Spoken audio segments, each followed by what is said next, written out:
That down. Let's move on to this, shall we? Period. End stop. No questions asked. Andor is simply the best thing Star Wars has ever done since the original trilogy. Nothing else comes close. I'm not going to have the discussion with anybody about it. Everything's subjective. You may feel differently about it, and I appreciate that.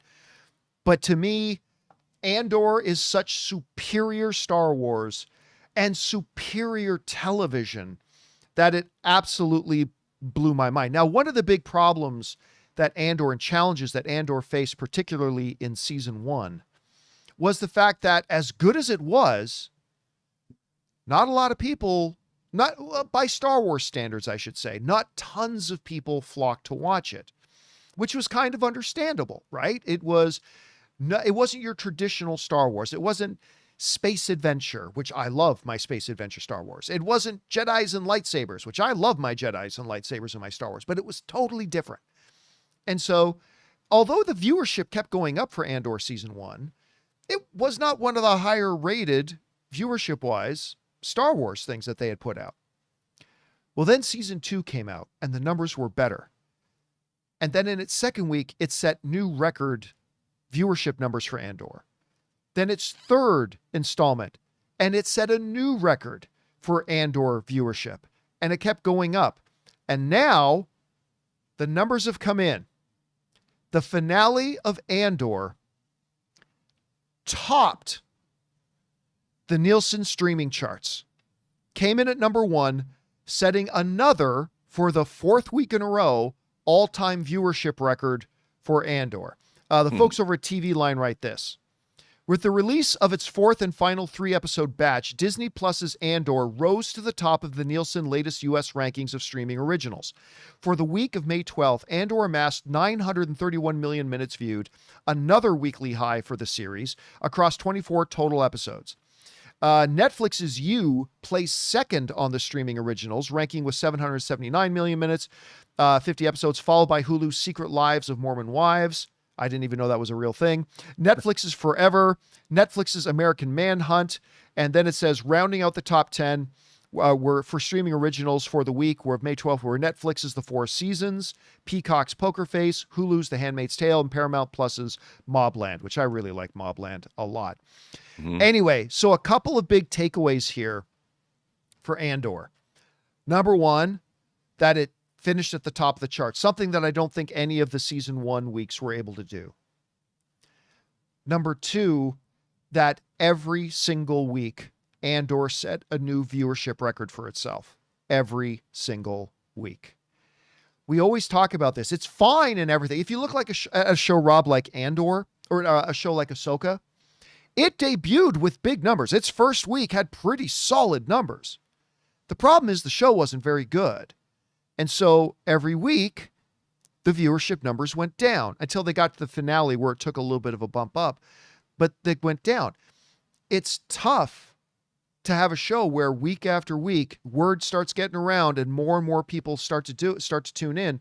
And that's what happened exactly with Andor. The excellence and the quality of this show just spread around. People say, well, I better get caught up. And then week after week after week after week, Andor was setting new standards and new records for itself, which is pretty incredible. And Rob, all I can say is, I hope the people at Lucasfilm and the people at Disney are paying close attention to this to see that, hey, yeah, okay. Yeah, Andor season 1 was completely different. And not everybody wanted to jump on board with a prequel to a prequel. Without lightsabers, without big space battles, with all that kind of stuff that we normally associate with Star Wars.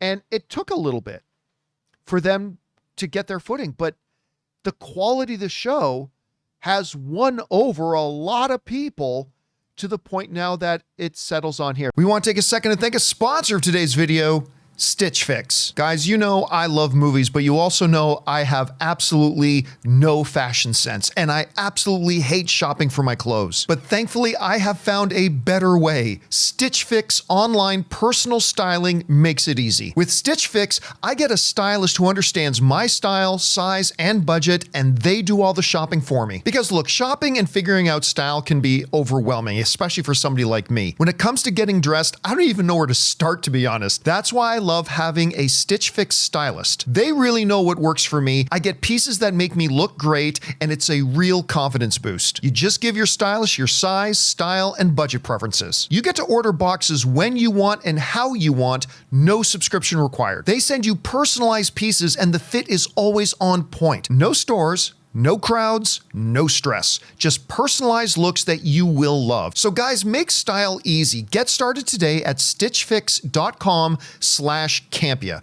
That's stitchfix.com/Campea. So anyway, Rob, the question, I have a couple of questions for you is, number one, are you surprised to see these numbers that are coming in now, that it's actually topping the Nielsen charts? And secondly, do you think this is something that the folks at Disney are going to pay attention to? And do you think this could help influence the direction Star Wars takes in the future? Well, one, I'm not surprised at all. I mean, I think that episode 8 of the second season of Andor is one of the finest hours of television I've ever seen. And it was completely earned. The thing about, I think what people forget when it comes to genre storytelling, whether it's Star Trek, Galactica, Doctor Who, Star Wars, it's best when it's allegorical. And the thing about Andor is it had as much to say about the Star Wars universe itself as it had to say about our world and us as a people today. And, you know, Star Trek and the Twilight Zone became popular in the late 50s and early 60s and mid 60s. Actually, Twilight Zone started in the late 50s. Star Trek started mid 60s to the late 60s. They were allegorical shows, and you couldn't talk about certain issues on television at the time, but you put them in the Twilight Zone or you set them on the Starship Enterprise, and you can get away with telling those stories. If you were to make an overtly political show about rebellion or about politics on our planet now, I don't know if people would tune in. But if you use the Star Wars universe and you create, as Tony Gilroy said, he wanted to talk about, this was a subject matter, rebellions across history and government's rise to power is something he was obsessed with his whole life. And he got to tell a 1,500-page story about rebellion and about political machinations and about how democracy is lost. And he was able to tell a story within the Star Wars universe that related back to us. It's the best kind of genre storytelling. And I think what's happened with a lot of our other franchises is the stories that are being told are only about themselves. So if you watch Ahsoka, what is that about? It's about Star Wars. It's about the Clone Wars animated space witches and this, that, and the other thing. How does that relate to the viewer? Even the original Star Wars, Luke is a farm boy, Han's a truck driver, Ben Kenobi is a crazy veteran of foreign wars. We knew who those people were. Luke was all of us. And I think that the thing about Star Wars that made it so great is when you have a real person like a Luke Skywalker or a Han Solo, who's the cool guy we all want to know, we can get into the fantasy world of it all. And of course, the first people we meet are these bumbling droids that we don't even know, but you relate to them, even though they're robots. And in Andor giving us K2SO, it's the same kind of thing. And seeing Cassian's journey, we know who this guy is. And I don't know who Ahsoka is, and I think what Star Wars needs to do, I mean, what did Lucas do? He went back and looked at Kurosawa's work when he first started making Star Wars. I think that has shown, Andor has shown, if you make television that is both Star Wars in the Star Wars universe, but it also relates somehow back to us as people today, that it has something to say about our world that we're living in today. I mean, more than ever, Andor is as relevant as any show on TV, even though it's set in a galaxy a long time ago, far, far away. The speech that Mothma gives in the Senate could have very well been spoken on the steps of Capitol Hill today. I mean, it almost felt a little too close to home, a little too real. And it was like on the nose, but it was made years ago. It took them 2 years to finish the show. Yeah, it was made forever ago. Know where we're going to be, but that's what I mean. The best fantasy. I always like to say that the best fiction is the most truthful, and I think Andor was exactly that. And people that wouldn't have even necessarily been Star Wars fans could tune in and watch it because it appealed beyond just the fan base. And it's an extraordinary bit of television, and it's an extraordinary bit of entertainment on every level. from the acting to the production design, but mostly the writing and the direction. The execution is flawless. And what a great cast of actors that they got to portray these characters. I mean, my God, Mon Mothma and Luthen, those are Oh, characters for the ages.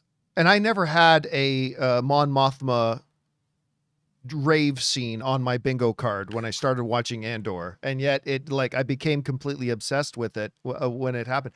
I mean, look, the great thing about this is that, and I think I said this on open mic the other day, Rob, is that the true genius of George Lucas's creation isn't the spaceships, it isn't the Jedis, it isn't whatever. To me, the true genius of George Lucas's creation is just how vast it can be. So George Lucas created this universe that I think too many, both himself and Disney, have been woefully lacking in taking advantage of. Have created this universe where you can tell so many kinds of stories. Like I see some people hear me talk about Andor and they think I just want them to make all Star Wars like Andor now. I don't. I want my hyperspace and lightsaber fantasy. I want my high adventure. I want that, but I also want this. Let us have all of it. Like that's the great thing about this universe. It's so big, it's so vast. You can do all of it and hopefully make it really good. And Yes. and like I've been saying, Rob, and I think the ratings point this out, dear Bob Iger, do whatever you have to do to keep Tony Gilroy in the building. I don't care what you got to do. I don't care how much you got to pay. I just don't care. Do whatever you need to do to keep him in the building and keep him making stuff for this, because he's just set a new bar. He showed us a kind of Star Wars I don't think we even realized we could have, and he did it. And you know what else they did, Rob? Not only did they give us great, drama and great lore, they actually fleshed out the overall lore of Star Wars. Oh, yeah. More, right? Like by the way, you know what else popped up in the top 10 of Nielsen streaming? Rogue One. Rogue One right. jumped back up into the top 10 of streaming movies on the Nielsen ratings. And like everybody said, you watched Andor, then you watched Rogue One, and it hits different. And then Ann and I watched the original Star Wars. So we finished Andor, we then watched Rogue One again, and then the other night we watched Star Wars: A New Hope. And now A New Hope hits differently. It's amazing. What's interesting about that is A New Hope begins the cycle again, because Cassian Andor wasn't necessarily extraordinary. If you look at his origins, and then once Cassian Andor passes on, Luke sort of takes up the mantle of the every person that then gets caught up in the rebellion. Yeah. And then his path is to become, a Jedi. And what's interesting about that is, I think what people forget is, before we heard about midi-chlorians, the path of the Jedi was like the path of Bushido, or it was about self-improvement, through an understanding that you're part of a bigger universe. And even that idea, I don't believe it. Well, that is why you fail. That can be applied to anybody doing any task. And it really the original trilogy really spoke to, I think, every person, because you can, with the proper application of ideology and belief in yourself, you can be a better person. And that's kind of take away the actual fantasy Jedi aspects of it. But what what Yoda was trying to impart to Luke is, you can be better than you are.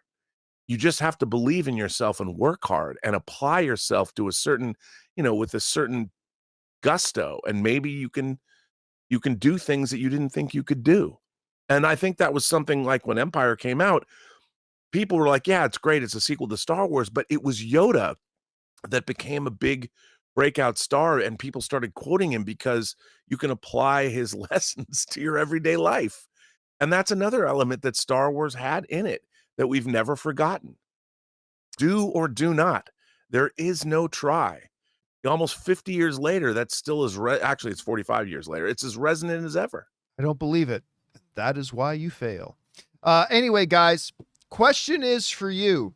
What do you think about this? I mean, Andor has, now that the ratings numbers are in, finished at top of the streaming charts, but even more importantly than finishing at the top of the streaming chart, it showed that every single week it broke its own viewership records, going up and up and up and up. That's the surest sign that the audience was loving what they were seeing. How do you think this might influence or alter the direction Star Wars may be looking at going in the future? Whatever you guys think, jump down to the comments section below and let us know your thoughts. Hey guys, thanks so much for watching this video. Make sure you like the video, leave a comment, and subscribe to our channel. And don't forget, we have a daily podcast called the John Campea Show podcast, available on Apple Podcasts, Spotify, or your favorite podcasting app of choice. Go and subscribe to it today so it'll be there when you need it.